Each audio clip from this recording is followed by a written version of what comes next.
Hello everyone, good morning. তোমরা সকলে কেমন আছো? আশা করছি খুবই ভালো আছো। তো ওয়েলকাম টু মাই চ্যানেল। যারা যারা আজকে প্রথম আমার ভিডিও দেখছো, প্লিজ আমার চ্যানেলটিকে সাবস্ক্রাইব করে দেবে। আর যারা সাবস্ক্রাইব করে রেখেছো তাদের জন্য অনেক থ্যাংক ইউ। তো দেখো, সকালবেলা উঠে বাইরের ওয়েদারটা তোমাদের দেখায়, ভীষণই কুয়াশা, ভীষণই ঠান্ডা পড়েছে। তো আমি সকালে ফ্রেশ হয়ে দেখো একদিকে ভাতটা বসিয়ে নিয়েছি, আর একদিকে আমার বরের জন্য করছি চা। ওর সকালবেলা ঘুম থেকে উঠে এখন চা খাওয়ার অভ্যাস হয়ে গেছে। তো প্রত্যেকদিন আগে খেত না, আর এখন প্রত্যেকদিন সকালবেলা ঘুম থেকে উঠে আগে লাগবে চা। তারপরে ওর জন্য চা বানিয়ে দিয়ে আমি চলে গেলাম আমার জন্য চা বানাতে। তো দেখো, এটা হচ্ছে আমি আমার জন্য হাঁড়িতে বসেছি, দেখো 1 কাপ করে নিয়েছি। তো এটাকে খাবো। খেয়ে তারপরে আমি চলে গেলাম ঘরে গিয়ে ঘরের বিছনা টিছনা গুছিয়ে আমি একদম রেডি হয়ে গেছি। তো দেখো, ঘর ফর গোছানো হয়ে গেছে আর আমি রেডিও হয়ে গেছি। এখন একটু যাব রাস্তায়, একটু বাজারের দিকে যাব, টুকিটাকি কটা জিনিস কেনার আছে। তো আই হোপ আমার ভিডিও তোমাদের সকলের খুব ভালো লাগছে। ভিডিও ভালো লাগলে প্লিজ চ্যানেলটিকে সাবস্ক্রাইব করে দেবে। তো দেখো, আমি আর আমার দুটো ভাই আমরা দুজনে মিলে বেরিয়ে পড়েছি। আর এদিকে দেখো কত রোদ পড়ছে বাবা, ভীষণই রোদ। তারপরে আমরা তিনজনে মিলে হাঁটতে হাঁটতে বেরিয়ে পড়লাম। তো অনেকটা রাস্তায় হেঁটে হেঁটে যেতে হবে। আমরা প্রথমে একটা দোকানে গেছিলাম, কিন্তু সেই দোকানে যে দাদাটা ছিল সে বাড়িতে ছিল না। তারপরে ওখান থেকে আমরা হাঁটতে হাঁটতে আমাদের স্টেশনের ওখানে চলে আসলাম। স্টেশনে দেখো, ব্রিজের উপরে উঠতে গিয়ে আমার তো ভীষণই কষ্ট হচ্ছে, কতগুলো সিঁড়ি। তো চলে গেলাম উঠে আমরা ওপাশে। তো তারপরে দেখো আমরা এখন যাচ্ছি ওপাশে।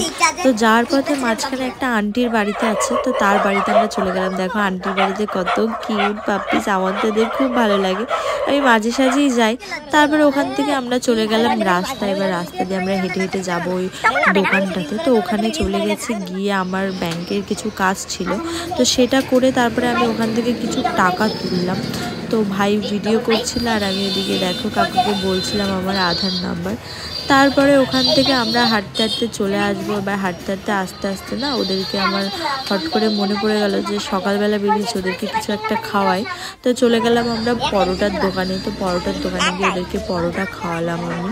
খাইয়ে টাইয়ে দেখো দুজনে মিলে খাচ্ছে, আর আমিও খেয়েছি। তারপরে আমি তোমাদেরকে দেখাই কত কম তেলে কত সুন্দরভাবে এরা পরোটাগুলো ভাজে, দেখো কি ভালোভাবে। তো ওখান থেকে তারপরে আমরা চলে গেলাম হাঁটতে হাঁটতে বাজারে। তো বাজারে গেছে আমার কিছু লেবু কেনার ছিল, তো সেই জন্য চলে গেলাম বাজারে। বাজারে গিয়ে দেখি লেবু প্রায় কোনো দোকানেই নেই, তারপরে একটা দোকানে পেয়েছি। তারপরে সেখান থেকে লেবু নিলাম, নিয়ে দিয়ে তারপরে আমরা চলে গেলাম হাঁটতে হাঁটতে বাড়ির দিকে। তো আমরা স্টেশনের উপরে চলে এসেছি। এবার এখান থেকে আমরা এসকেলেটারে করে ওপরে যাব, মানে ওপাশে যাব। তো এবার দেখো ভাই ওরা উঠেছে, ভাই উঠে কত দুষ্টুমি করছে, কি করছে দেখো, আনন্দেতে নাচানাচি করছে। আর আমাকে বারবার করে বলছে, বৌদি তোমার সাথে আমি এতটা হেঁটে হেঁটে হাফ প্যান্ট পরে আসলাম, আমি আর জীবনে কোনোদিনও আসবো না। তারপরে যেতে যেতে না হুট করে ভাইটা উপর থেকে এসকেলেটরটা অফ করে দিল, আর আমাদের তারপরে উপরে উঠতে হলো। তারপরে ওখান থেকে গল্প আড্ডা করতে করতে আমরা বাড়ির দিকে চলে আসলাম। বাড়ির দিকে এসে দেখো লাইন পার হচ্ছি। এবার ভাই বলছে ও যাবে কালীতলার মেলায়, আজকে আমরাও যাবো কালীতলার মেলায়, আবার আজকে লাস্ট শনিবার। তো দেখো তারপরে বাড়ি চলে আসলাম। বাড়ি এসে সবাইকে একটু দেখিয়ে নিলাম, নিয়ে তারপরে আমি একটু ফ্রেশ হয়ে তারপরে ড্রেস চেঞ্জ করে এখন যাব স্নান করতে। তো স্নান করতে যাওয়ার আগে না আমার তোমাদের দেখিয়ে দিই, রান্না করব ভাবছিলাম, কিন্তু তার আগে দেখি যে না, মা বলছে যে উনিই রান্না করবে, তো উনি রান্নাটা করছে। আর এদিকে আমি ছাদে চলে গেলাম। এবার ছাদে গিয়ে না ভাইরা আমাদের একটা প্রশ্ন জিজ্ঞেস করছিল, তো সেই প্রশ্নটা তোমরাও শুনে নাও। ডিমটা কোন জায়গায় পড়ে, কোন দিক পড়ে ডিমটা? ট্রেনে মোরগ বসে থাকবে কি করে? তিনি বসে, আমি তুলে দিলাম, তো উড়ে কথা বসে আছে, উড়ে না ছাদে উড়ে বসতে রে, তেলতে না ট্রেনের উপরে উঠে বসে রয়েছে। আর ডিম পারলে কোন দিকে পড়ে? আজ তুমি যেটা বলতে পারো, তোমাকে আমি কালি চালাই যা খাবা তাই খরচা চাও আমার। ট্রেনে যদি মোরগ বসে থাকে, ডিম যদি পারে, ডিমটা ট্রেনের উপরেই পড়বে। ট্রেনে কোন দিকে পড়ে সেটা বলতে হবে। রানিং চলছে, ট্রেনে কোন দিকে পড়ে? ট্রেনটা এরকম আর দোলে তো না এ মা, ট্রেন এখানে ভাবো বনগাতে শিয়াল যাচ্ছে। তুমি শিওর? হ্যাঁ, ডিম পারবে? টাইম অন করো, টাইম অন করো, টাইম পরে তো ডিম পারবে। টাইম অন করো, টাইম পারবে, ডিম পারবে। আচ্ছা বুড়োকে তো ডিম পারবে। তিনজন দোকানে বল কিনতে গেছি, তিনজন সবাই 10 টাকা করে দিয়েছি। দোকানে বলটার দাম প্রথমে দোকানদার বলছে 30 টাকা, সবাই 10 টাকা করে দিয়েছি। তারপর আমরা কিছু চলে আসার পর সে দোকানদার বলছে বলটার দাম 30 টাকা না 25 টাকা। তা ওনার কর্মচারীকে দিয়ে 5 টাকা পাঠিয়েছে। আমরা তিনজন ছিলাম, তিনজন খুশি হয়ে সেই দোকানদার যে যাকে পাঠিয়েছে তাকে 2 টাকা টিপস দিলাম। তো এবার আমাদের সবাই তিনজন 1 টাকা করে নিয়ে নিলাম। হ্যাঁ, তাহলে হিসাব করে কত টাকা পড়ছে? আমরা কত টাকা করে মাথা পিছু কত টাকা করে দিয়েছি? 9 টাকা করে দিয়েছি।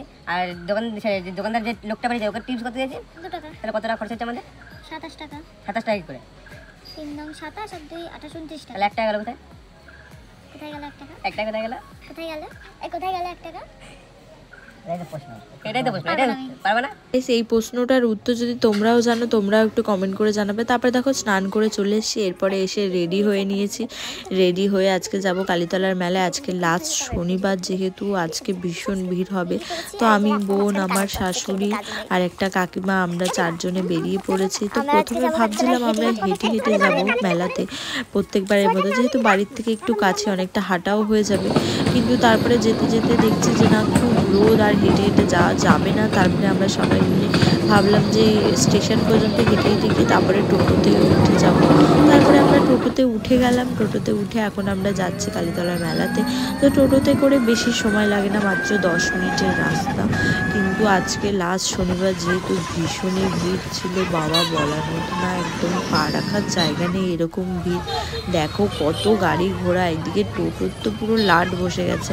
তারপরে আমরা সবাই মিলে হাঁটতে হাঁটতে চলে গেলাম। গিয়ে এবার না মাঝ রাস্তাতে অনেকটা ঘুরলাম, তারপরে খিচুড়ি খেলাম, দেখো কত দোকানপাট বসেছে। তারপরে আমরা ফুচকা ঘুগনি খেলাম। খেয়েটে তারপরে না আসার সময় এত ভিড়ের মধ্যে আমার শাশুড়ি মার কাকিমা, ওরা দুজনে না হারিয়ে গেছিলো। তারপরে আমরাও হারিয়ে গেলাম, ওরাও হারিয়ে গেল। তারপরে ওখান থেকে না আমরা চলে গেলাম মন্দিরের সামনে। মন্দিরের সামনে গিয়ে মাকে একটু প্রণাম করে আসলাম।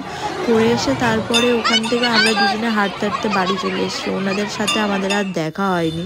তো দেখো তার মাঝখানে একটা সুন্দর জায়গায় আমরা এসেছিলাম, ওখানটা একটু ছবি টবি তুলে আমরা বাড়ি চলে আসলাম। তারপরে বাড়ি এসে দেখি যে না, মারা বাড়িতে চলে এসছে।